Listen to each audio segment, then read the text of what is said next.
Bienvenidos a este nuevo episodio del Espacio Digital de Frente con Óscar Ortiz. En las últimas semanas, nuestro país, Bolivia, ha enfrentado un debate por la escasez de maíz y el reclamo de los productores de que se le autorice a utilizar biotecnología para garantizar la seguridad alimentaria y aprovechar las oportunidades que está generando el entorno internacional debido a la pandemia, ahora la crisis de alimentos que se prevé ver en el mundo debido a la guerra que hay en Ucrania por la invasión de Rusia. Vamos a conversar con una experta en esta materia, Cecilia Eugenia González, biotecnóloga ambiental formada en la Universidad Autónoma de Guadalajara con especialidad en gestión de la biodiversidad en Alemania y maestría en ciencia, biología y sociedad por la Universidad Estatal de Arizona. Cecilia, muchísimas gracias por aceptar nuestra invitación. Muchas gracias, buenas tardes o buen día a quien nos esté escuchando y pues gracias por este espacio. Gracias, gracias. Cecilia, comentaba en la introducción, está faltando maíz y esto obviamente afecta a toda la cadena de la seguridad alimentaria porque el maíz a su vez es la fuente de proteínas para la producción avícola, porcina, para una serie de otros rubros que sin el maíz no pueden producir adecuadamente. ¿Cuál es su lectura sobre esta incipiente, pero ya una crisis que comenzamos a sufrir en el país en materia alimentaria, a lo cual no estamos acostumbrados? Bueno, lamentablemente nunca se tomó cartas en el asunto como para realmente volvernos autosuficientes en la producción de maíz.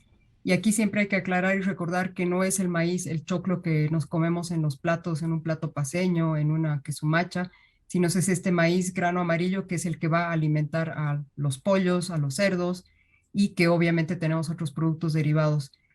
Esto, más o menos como en el 2016, ya empezamos a afrontar dificultades y bueno, la principal es el tema de la falta de agua. Los regímenes de lluvia, sobre todo en el oriente boliviano, no son lo que eran antes, no son la misma constancia, no tienen la misma duración. Y obviamente, aunado al tema de las plagas que atacan al maíz, pues está generando demasiadas pérdidas. El productor, evidente, mientras tiene todavía un mercado favorable, no se va a lamentar, simplemente que va a cambiar la producción. Entonces, en vez de producir nuevamente maíz, de pronto que va a producir nuevamente soya, porque la soya no tiene tanto problema como el maíz, o incluso tiene un poquito más de resiliencia, ¿no? Entonces, realmente se está generando esta espiral donde ahorita nos estamos enfrentando no solo a una escasez de maíz para alimentar al forrajero, por así decirlo, pero también nos estamos enfrentando a este problema de que no hay semilla. Y eso es un problema incluso más grande porque no simplemente no hay semilla para maíz, hay un déficit de semilla incluso para los otros cultivos que generalmente hay una mala concepción y nos dicen eso es para el agronegocio, ¿no? No va para la seguridad alimentaria, lo cual es terriblemente incorrecto. Yo quisiera saber qué va a pasar en el Alto cuando no tengan su pollito frito disponible porque bueno, el Alto cabalmente es una de las ciudades en Bolivia que es la mayor consumidora de pollo, ¿no? Y el pollo obviamente no sale de la nada, el pollo es precisamente alimentado con la producción que se da en Oriente. Entonces, el problema ahorita se va precisamente a complicar más con la falta de producción a nivel global, la falta de fertilizantes que hay, los altos costos también de transporte. Entonces, a veces podíamos depender un poco de Argentina, pero incluso Argentina misma está viendo las estrategias que va a utilizar, ya saben que se van a enfrentar a una próxima campaña tanto de verano que va a ser seca en general y están viendo que también van a tener mermas en su producción. Entonces, no va a ser tan fácil como antes de decir, bueno, aunque sea de contrabando que entre, no, realmente va a empezar a haber una escasez y esto precisamente se da por una mala planificación en general, por no haber hecho caso, no estar atentos a lo que nos está dictando precisamente los movimientos tanto económicos como productivos. Cecilia, y usted mencionaba lo que está pasando a nivel mundial. Hay una crisis que se viene, muchas publicaciones especializadas como The Economist lo advierten que incluso podría haber hambre en el mundo por la falta de alimentos. Esto también podría ser una oportunidad para un país como Bolivia, que justamente puede producir aún mucho más alimentos de los que actualmente está cultivando, produciendo. ¿Cuál es su lectura sobre las oportunidades, los desafíos que representa esta situación internacional? No es complicado pensar que Bolivia podría hacer un frente precisamente a esta escasez que va a haber, porque no son, no son unos cuantos analistas, realmente es algo que ya estamos empezando a percibir, pero hago una pausa comparativa. Países en África como Kenia, Nigeria, ellos no han estado cruzados de brazo como hemos estado aquí en Bolivia o no han estado atados de mano por una falta de regulación clara y adecuada y han estado precisamente desarrollando durante estos últimos 10 años eventos, tanto OGMs, como también han empezado a utilizar otra herramienta de la biotecnología que se llama la edición genética, que es, por así decirlo, el nuevo modelo. Es como un celular de alta gama y el de última tecnología, que es incluso de menor costo y además que permite una aprobación mucho más rápida para que salga al mercado.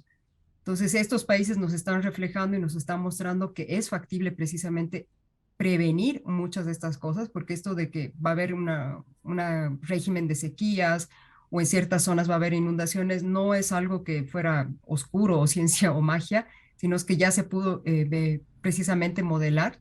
Entonces, Bolivia tendría una oportunidad, ya no quizás tanto desarrollando OGMs, porque ya hemos discutido esto varias veces de que es un proceso largo, tardado, engorroso en la parte de normativa, pero sí hay una capacidad, yo sé que tenemos varios científicos, hay tanto en universidades como centros como el CIAD que tienen allá en Santa Cruz, que tienen el potencial de poder estar utilizando herramientas como CRISPR.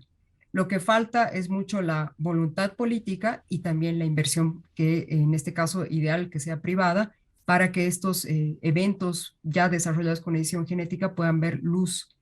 Y aquí quiero también puntualizar algo. Por ahora Bolivia depende mucho de la producción que surge en Oriente.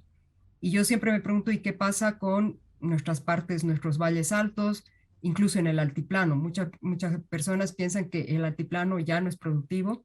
Entonces, estas áreas han sido totalmente descuidadas y ahí tenemos mucha superficie que también podría estar entrando a una actividad productiva, pero ahí sí se necesita tecnología, se necesita pensar más que en simplemente microriego y se necesita, de todas maneras, la semilla de alta calidad y también con biotecnología.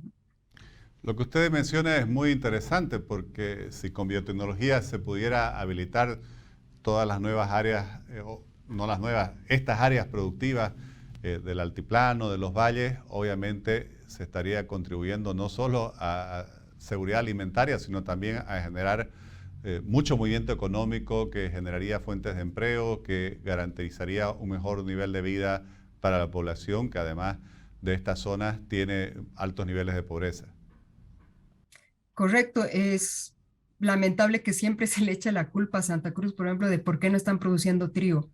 Bueno, hay que aclarar constantemente que el trigo no es un cultivo de zona tropical, de hecho que aquí se hacen maravillas y tampoco nos vamos a comparar con Argentina porque Argentina tiene ecosistemas un poco distintos a los del oriente boliviano, son pampas un poco más frías. Entonces, ese trigo que se quiere sacar ahora, ya no sé, hasta debajo de la manga, pues debería estar siendo producido precisamente en nuestros valles altos, ¿no? Y realmente utilizar las mejores semillas que se puedan y diversificar. Si usted se da cuenta, la producción de cereales como el centeno básicamente ya es algo mínimo o casi inexistente en Bolivia. Entonces podríamos estar incluso diversificando y también darle más énfasis a aquellas variedades que son nativas de Bolivia, ¿no? A mí me sorprende que no hayamos podido avanzar en tantos años para generar nuevos híbridos de quinoa y es una vergüenza, lo digo públicamente, que en China, por ejemplo, han tenido algo de nuestro material, se han venido a comprar aquí quinoas, han ido a Perú, han ido a Chile, han ido a Argentina y ellos ya están generando más de 10 híbridos en realidad nuevos, adaptados tanto a alturas, a frío, a mayor salinidad. Y aquí en Bolivia seguimos cruzados con una quinoa real tiene más de 10 años de vejez y esto en términos genéticos para la producción no es bueno, ¿no? Entonces, realmente es como que estuviéramos dormidos, siendo que tenemos una riqueza genética en nuestros cultivos nativos que parece que a nadie le importa, ¿no? Cecilia, nos estaba comentando en la respuesta anterior sobre esta innovación que se está dando en muchos países con la edición genética y la diferenciación que se está haciendo con los OGM, los organismos genéticamente modificados. Muchos países lo están clasificando de forma distinta y esto le está dando una mayor flexibilidad productiva. ¿Podría explicarnos lo que esto podría significar, por ejemplo, de beneficio para nuestro país?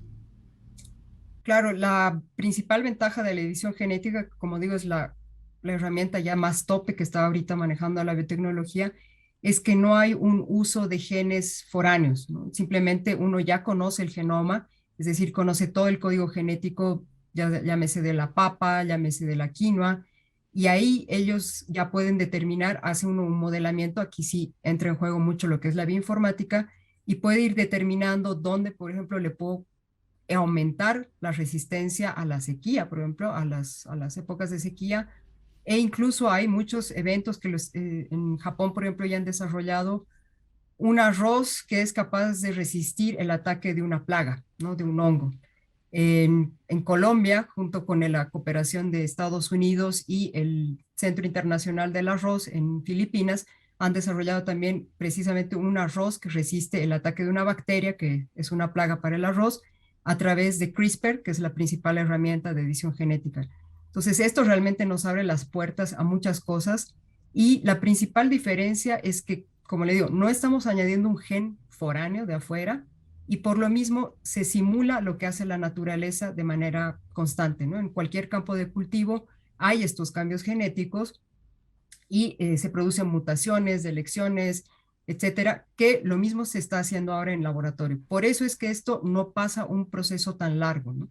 Y por eso países como Inglaterra están abrazando el Brexit porque ahora sí ya no tienen la camisa de fuerza que les ponía la Unión Europea y ellos tienen, durante estos 10 años han desarrollado un montón de estudios, ya han sacado un tomate con mayor cantidad de vitamina D3.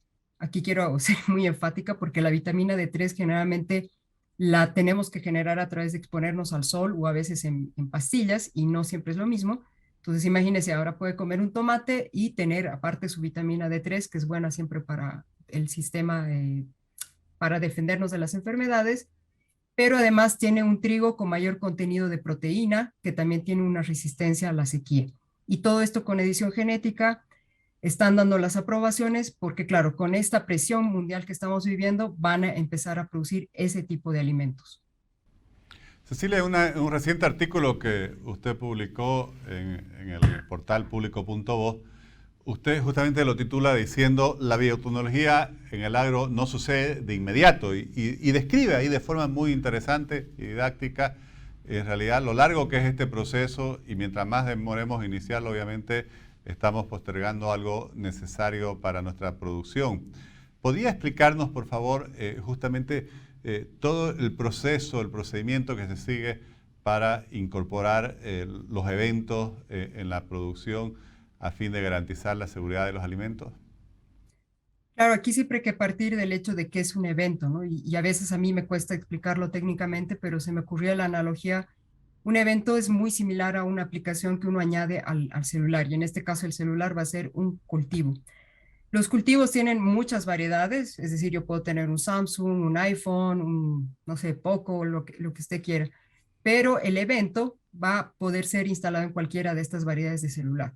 Entonces, esto puede ser que una de estas aplicaciones no haya sido bien desarrollada, por lo tanto, no va a poder ser instalada, por ejemplo, en un iPhone. Y lo mismo se sucede en la agricultura. Ahorita estamos escuchando de que efectivamente en Santa Cruz están usando maíz BT, pero no es un evento, no sabemos en realidad cuántos eventos hay. Y maíz BT puede ser muy bueno si se maneja de manera adecuada y aquí también hay que aclarar, no es lo mismo un maíz BT que una soya resistente al glifosato. Son tecnologías diferentes, aunque parezcan iguales, pero el manejo es distinto. Y esto precisamente si no hay esta gestión de la bioseguridad, cualquiera lo va a estar manejando. Y aquí tampoco, como le digo, no sabemos qué evento es, entonces no podemos saber en qué modelo está funcionando mejor, es decir, si es una aplicación buena o no, si está dando resultado o no. Y todo eso precisamente lleva tiempo. Justamente cuando se aprobó la soya RR en Bolivia, se hicieron 2 campañas, hasta 3 campañas para determinar en qué variedad de soya se adaptaba mejor este evento, ¿no? Entonces, por lo mismo, no es una cuestión que sucede. Mucha gente piensa que si mañana el gobierno nos dice sí, se acepta, se aprueba, no sé, una soya, un maíz, etcétera, la próxima campaña ya va a estar sembrándose. No. Como le digo, primero hay que hacer toda esta adaptación, hay que hacer unas revisiones bibliográficas más también y de la información técnica. Y una vez que ya se ha encontrado en qué variedad este evento resulta mejor o cuáles eventos resultan mejor, se tiene que proceder a la producción de semilla. Y esto también ya toma casi como unos 8 meses hasta producir las semillas, porque eso es algo que nos está faltando bastante en esta temporada, son semillas certificadas. Entonces, los productores allá en Santa Cruz quizás alegremente están usando un maíz o los betitos y les está rindiendo bien por ahora, pero sin las reglas claras del juego es muy probable que se quiebre el evento. Esto quiere decir que van a empezar a generar mayor resistencia de los insectos. Por ello, hago énfasis en que el tema de la bioseguridad no es algo que puede ser tomado a la ligera y que en realidad aquí sí hay este gran vacío que de parte precisamente desde el gobierno se ha generado por un afán de decir que si meto las manos, bueno, voy a estar aceptando los OGMs como si se tratara de algo satánico o algo impuro, etcétera, ¿no? Entonces, aquí tenemos realmente un conflicto muy grande porque muy probablemente que esta campaña, la siguiente, quizás unas 3, 4 campañas más, les va a resultar el betito que no sabemos qué evento es, pero eventualmente van a poder empezar a experimentar precisamente esta resistencia con los insectos y ahí sí, señores, no va a haber betitos que les sirvan, ¿no? O sea que la resistencia del gobierno a avanzar en este campo más bien está generando este uso, por así decir, de hecho, como lo han dicho algunos pequeños productores, de biotecnología que viene de contrabando y más bien quedamos en una peor situación. ¿Cómo sugiere usted que debiera avanzar el país? Porque ahora estamos en ese debate donde se ve, por así decir, una cierta desesperación de los productores. Llama mucho la atención que el gobierno le diga pueden importar y ellos le dicen pero es que no hay nadie alrededor que no use biotecnología, entonces no hay en los hechos de dónde importar otro producto que sea distinto. Sí, lastimosamente esta es como una falta de lectura de la realidad, no solo en Bolivia, también en Perú les sucede lo mismo.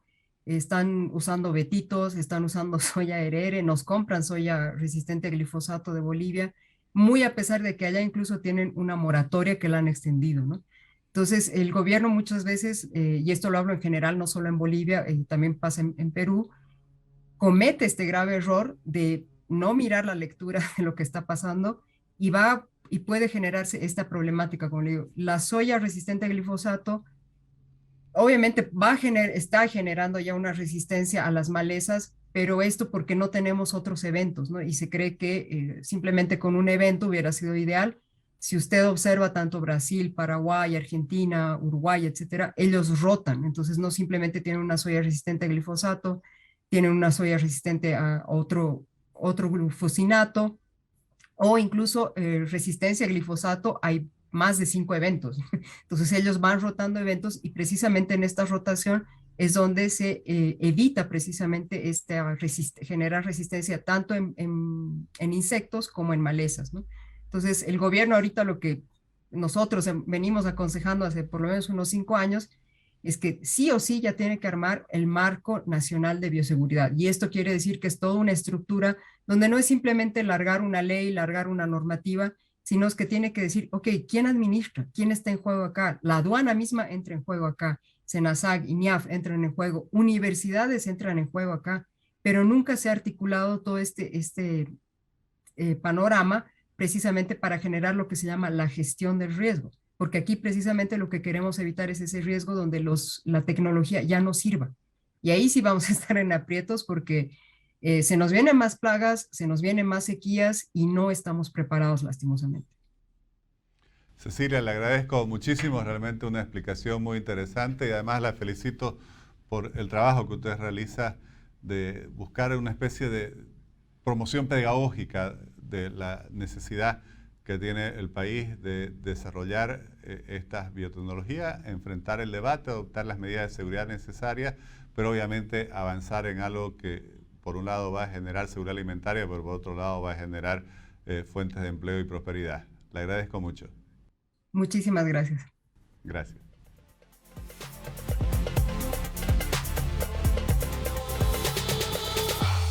Definitivamente la biotecnología es imprescindible si Bolivia, por un lado, desea garantizar su seguridad alimentaria, pero por otro lado, aprovechar las inmensas oportunidades que ofrece hoy la economía internacional, ávida, imperiosamente necesitada de una mayor producción de alimentos.